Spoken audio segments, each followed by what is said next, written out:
Bonjour Yom Top Kalfon. Bonjour Nicolas. Bonjour. Il y a ce dernier épisode, comme chaque mardi nous parlons avec vous à 8h45, dernier épisode en date, c'est l'élargissement.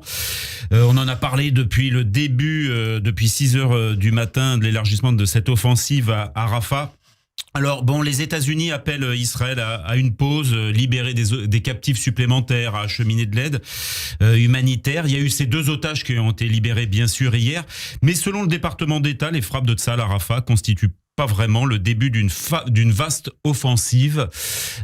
Israël, c'est la question que je vous pose, a-t-elle donc toujours tort ? C'est une très bonne question que vous posez, cher Nicolas, puisque je vous rappelle qu'il y a quelques jours de cela, on nous disait qu'il fallait surtout pas toucher à Rafah. Il ne faut pas faire d'opération dans Rafah. C'est ce qui était dit dans les chancelleries occidentales, sur certains plateaux où il y a toujours des analystes qui sont toujours là pour donner des leçons à Israël. Et on a vu qu'est-ce qui s'est passé entre-temps. Heureusement qu'Israël n'a pas écouté ses donneurs de conseils et a lancé, oui, une opération pour l'instant limitée, mais une opération à Rafah qui a permis de libérer ces 2 otages, qui étaient donc bien à Rafah, et on imagine qu'il y a d'autres otages dans cette ville, et non seulement d'autres otages, mais aussi probablement des chefs du Hamas, d'où l'intérêt et l'importance de cette opération qui doit donc s'élargir à cette ville-là, malgré, on le sait, la présence de nombreux réfugiés dans cette ville. Mais vous savez, si on retourne en arrière, on a toujours dit à Israël, n'y allez pas. Je me souviens au mois d'octobre, notamment Emmanuel Macron, mais d'autres aussi, qui disaient à Israël, ne faites pas d'offensive terrestre du tout. Contentez-vous des bombardements et arrêtez-vous là. Heureusement qu'Israël a fait cette offensive terrestre à Gaza pour découvrir la base terroriste énorme qui s'y cachait sous les maisons, sous les écoles et partout en réalité à Gaza. Mais pas seulement, lorsqu'Israël avait fini la première phase et la zone nord, on lui avait dit, surtout, n'allez pas dans le sud de la bande de Gaza, car il y a des réfugiés, n'élargissez pas l'offensive au sud de la bande de Gaza. Heureusement qu'Israël, là encore, n'a pas écouté ses donneurs de conseils et a ouvert un front sur le sud, et ce qui a permis notamment de découvrir les bases terroristes énormes dans la ville de Khan Younes. Et là encore, on nous dit, Rafah, n'y allez pas. Et j'espère qu'une fois de plus, Israël ne va pas écouter ni certaines chancelleries occidentales, ni certains donneurs de leçons sur les plateaux, parce qu'il en va de la sécurité d'Israël, de la libération de nos otages et de l'élimination, une fois pour toutes, de ce cancer qu'est le Hamas, et il faut y aller, et pour protéger nos citoyens, même si cela nous apporte quelques condamnations, et comme disait très justement l'ancienne première ministre israélienne Golda Meir, nous préférerons toujours les condamnations aux condoléances. Mettre une pression militaire pour assurer la sécurité d'Israël. J'entends, Yom Top Kalfon, que vous reprochez les demandes parfois insistantes de la communauté internationale sur cette mesure de la riposte israélienne et aussi sur la protection de la population civile. Israël est une démocratie, c'est peut-être légitime, non ?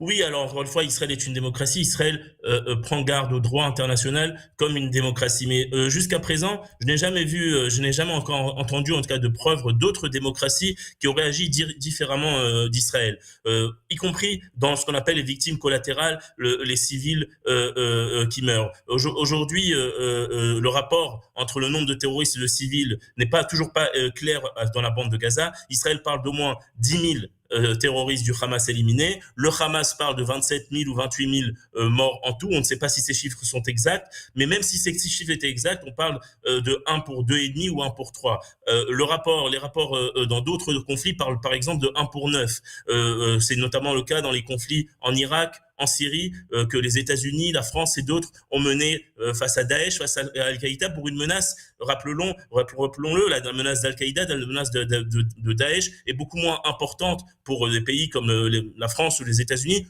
qu'est la menace du Hamas pour Israël, puisque le Hamas est à nos portes, le Hamas a enfreint notre souveraineté, le Hamas a construit toute une base militaire dans cette zone où vivent 2 millions d'habitants, et il n'y a pas d'autre exemple, je crois, au monde d'une situation que vit Israël, ou d'une démocratie comme ce que vit Israël avec le Hamas, qui est clairement menacé pour un pays qui est clairement menacé pour sa survie. Donc encore une fois, ceux qui donnent des leçons, et je crois qu'il y a quelque temps, il y a eu une journaliste israélienne qui a interpellé Guterres, le secrétaire général de l'ONU, qui n'a pas été capable de répondre à la question qu'est-ce que lui, qui était un ancien dirigeant donc au Portugal, aurait-il fait à la place d'Israël s'il était dans la même situation que nous nous trouvons. Donc c'est bien beau de donner des leçons.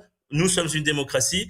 Et encore une fois, je ne crois pas qu'une autre démocratie dans le monde aurait agi différemment d'Israël. Je crois même qu'Israël garde des standards bien plus élevés en termes de droits humanitaires, en termes de protection des civils, que la plupart des pays du monde, y compris des démocraties.